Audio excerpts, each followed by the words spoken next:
नमस्कार। कैसे हैं सरकार? बढ़िया है। आज वीडियो बहुत ही कम समय में और बहुत जैसे गागर में सागर होता है, आज वो मैं आपको देने जा रहा हूँ। हमारा आज जो भारत है, अगर हम पिछले भारत में जाएं तो वीर योद्धा हुए, और वीर योद्धा ऐसे ऐसे योद्धा जो युद्ध करते करते अपने प्रजा की, अपने देश की, अपने राष्ट्र की, अपने राज्य की रक्षा करते करते महीनों महीनों वो घोड़े पर चढ़कर अपने दुश्मनों से मुकाबला किया। अंत में वो शहीद हो गए, बलिदान हो गए, और वो आज भी हमारे आपके यहाँ पूजे जाते हैं और वो देवता बनकर हमारी आपकी मदद करते हैं। ऐसा राजस्थान, उत्तर प्रदेश, मध्य प्रदेश, बुंदेलखंड, छत्तीसगढ़ आदि में देखा जाता है। तो आज हम आपको इस वीडियो के डिस्क्रिप्शन बॉक्स में एक ऐसा मंत्र दे रहे हैं, ऐसा चमत्कारी मंत्र दे रहा हूं कि मैं आपसे वादा करता हूं, अगर आपने इसे घोड़े पर बैठकर एक माला कर लिया तो उसी समय आपको चमत्कार दिखेगा। ये इस बात की मेरी गारंटी है। करना कैसे है वो चलिए मैं बताता हूं। देवी और सज्जनों, आपको आने वाली शिवरात्रि में एक रंग का घोड़ा, वो चाहे सफेद हो, लाल हो, काला हो, कोई भी हो, एक रंगी घोड़ा हो, कहीं से व्यवस्था करिए और उस घोड़ा को उस दिन आप ही चारा खिलाएंगे। सुबह का, दोपहर का, शाम का आप ही सेवा करेंगे और कोई नहीं करेगा। और आप व्रत रहेंगे उस दिन। व्रत रहने के बाद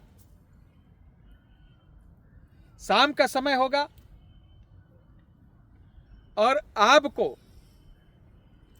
रुद्राक्ष की माला लेनी होगी, पीली धोती यानी पीला तहमत पहनना होगा, और कुश का आपको पैती होती, हाथ में पहनने वाली पूजा करते समय पैती पहननी होगी। और इस घोड़े को ले जाकर के आपको किसी पीपल के नीचे खड़ा करना है। घोड़े का मालिक हो उसको कह दो, भैया बैठा के तुम यहां से अलग हट जाओ। और क्या करना, सबसे पहले घोड़े के ऊपर फूल डालना और इसी मंत्र को 108 बार जाप करना, यानी एक माला। आप जैसे एक माला जाप करेंगे, बहुत जल्दी जल्दी नहीं करना, इस बात का पूरा ध्यान रखना है। माला को बहुत जल्दी जल्दी नहीं करना है, बिल्कुल ध्यान रखना कि बहुत हम बढ़ा बढ़ा के करें, बहुत ही बढ़ा बढ़ा के करें। ठीक है, इस बात का ध्यान रखना है कि माला को बहुत ही नॉर्मली करना है। ठीक है, बहुत ही नॉर्मली करना है। ठीक है, इस बात का पूरा ध्यान रखना है। आप सभी देशवासियों को, आप सभी दर्शकों को ध्यान रखना है कि बहुत जल्दी जल्दी माला को नहीं जाप करना है, बल्कि धीरे धीरे जाप करना है। और मुख किधर रहेगा? दक्षिण दिशा की तरफ। जैसे आपकी एक माला पूरी होगी, वैसे आपके सामने आप जैसा बैठा हुआ दूसरा घोड़े पे बैठा हुआ वीर आएगा, एकदम आपकी शक्ल में। लेकिन ये हमजाद नहीं है, ना छाया पुरुष है। ठीक है, ना हमजाद है ना छाया पुरुष है।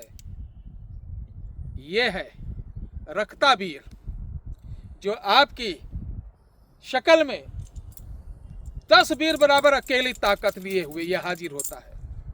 और जब ये हाजिर होगा तो अपनी भाषा में जैसे नमस्कार होता है, जुहार बोले या सत श्री अकाल बोले या राम राम या खंभा गड़ी, क्या होता है, जो भी बोले पहला शब्द वही आपको उसका उत्तर देना है। ये नहीं मालूम कि उस क्षेत्र में कौन है, कौन हाजिर हो जाएगा। जो वहां पर वीर रहेगा याला वो हाजिर हो जाएगा, देव। और वो आपसे पूछेगा, आपका परिचय पूछेगा, आप अपना नाम, माता पिता का नाम बता देना। उद्देश्य पूछेगा, उद्देश्य हाथ जोड़कर कहना कि आप देवों के देव हैं, यानी खूब तारीफ करो उसकी, खूब तारीफ। उसके बाद उससे कहो कि मैं आपकी कृपा पाना चाहता हूं। हमारा संकट हो या समाज का संकट हो, जब मैं याद करूं आपकी कृपा कैसे पाई जा सकती है, हम आपकी कृपा से लोगों का कल्याण कैसे कर सकते हैं, तो वो आपको सारा विधान बताएगा।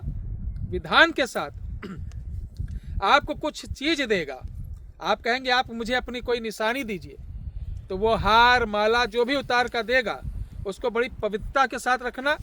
और ध्यान रखना, जब भी आप किसी को देखने जा रहे हैं, सुनने जा रहे हैं या गद्दी लगाने जा रहे हैं, तो वो जो निशानी देगा उसको पहनकर या हाथ में लेकर तभी देखना सुनना। आप देखेंगे चमत्कारी, इससे क्या नहीं कर सकते हैं, क्या नहीं जान सकते हैं, क्या नहीं पता लगा सकते हैं, और मिनटों में कल्याण कर सकते हैं। ये वो विद्या है। ये विद्या कैसी लगी जरूर बताइएगा। जय मेहरारू कामरूप कामाख्या नैना जोगिन महाराज की।